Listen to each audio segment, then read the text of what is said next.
بسم اللہ الرحمن الرحیم۔ جن لوگوں کے ذہن مضبوط نہیں ہیں، کمزور ذہن ہے، یا بچوں کے کمزور ذہن ہے، گھر میں کسی کا بھی کمزور ذہن ہے، اس کے لیے آج کا یہ وظیفہ ہے ذہن کو مضبوط کرنے کے لیے۔ یا علیموں 21 بار پڑھ کر 40 روز تک نہار منہ پئیں۔ دوسرا بھی پڑھ کر پلا سکتا ہے اور انشاءاللہ اس کا لازمی اثر ہوگا۔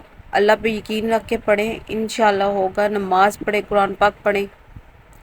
جو بھی وظیفہ آپ نے پڑھنا ہے نماز کے ساتھ پڑھنا ہے، نماز کو نہیں چھوڑنا۔ حافظہ روشن ہو جائے گا۔ اور مجھے دعاؤں میں یاد رکھیے گا۔ میرے چینل کو سبسکرائب کر دیں، شیئر کر دیں، بیل کو آن لازمی کر دیں۔ Thank you very much. اللہ حافظ۔